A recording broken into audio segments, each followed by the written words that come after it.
Bonjour, Julien du service occasion de chez Renault Muret. Cette vidéo pour que vous puissiez découvrir la Renault Zoé R110 modèle intense que vous avez sélectionné sur internet. Bonne visite, à tout à l'heure. Voici donc le fameux véhicule. Donc la Zoé en batterie, donc 52 kW en modèle intense et avec l'option donc de la prise DC 50 que l'on verra à la fin juste derrière ce capot. Déjà au niveau de la face avant, on a les feux 100% LED, les radars avant, les anti-brouillard. Niveau rayures ou autre, je ne vois rien de bien spécial sur le véhicule. Déjà pour cette partie là, les pneumatiques avant qui sont quasi neufs. La jante pareil, elle est propre. Après, ce véhicule est équipé donc d'une carte main libre, de 4 vitres électriques, de jantes alliage. Celui-ci a l'option grand écran, radar avant-arrière. Ici, vous voyez une petite rayure. Dès que vous allez vous approcher, donc le véhicule va s'ouvrir. L'intérieur. Et il va y avoir le petit son d'accueil et les rétroviseurs, donc bien sûr, vont s'ouvrir aussi. Au niveau arrière, donc vous avez les radars latéraux et radar arrière.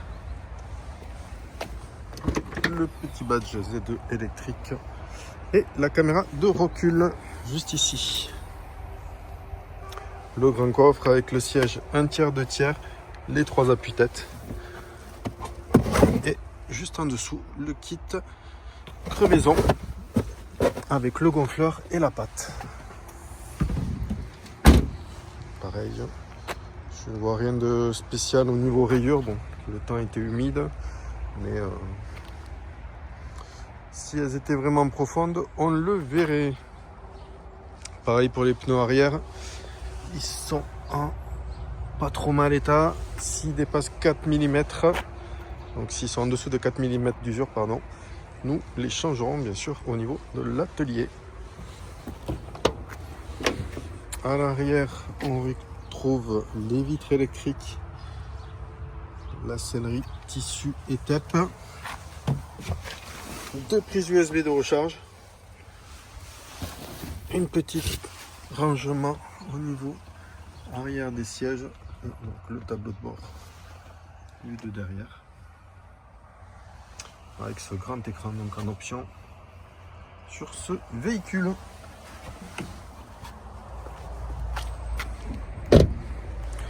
Il a aussi la détection des angles morts. 4 vitres électriques, rétroviseur électrique, rabattable électriquement, donc manuellement ou automatiquement comme on l'a vu à l'ouverture fermeture. Tous les réglages de centrage de voie, luminosité. Ici ça va être pour ouvrir la prise avant qu'on ira voir tout à l'heure. Régulateur et limiteur de vitesse avec tous les réglages, l'écran TFT que vous allez pouvoir modifier au niveau de l'affichage. Tout le centre de réglage ici. L'écran, le démarrage en main libre donc. Hop. La marche arrière. Le mode éco qui va vous brider aussi le véhicule. La clim automatique.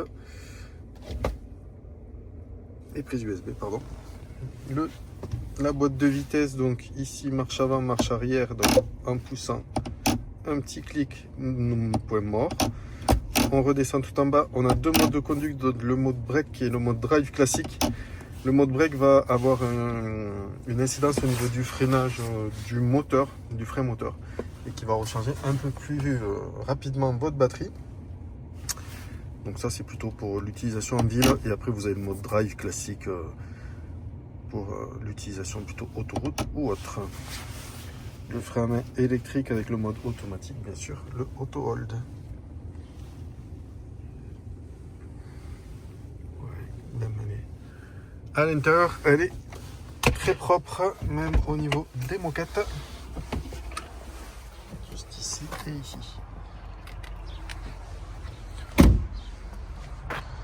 Pareil, rien de bien spécial, une petite rayure juste ici, là, vous voyez. bien méchant.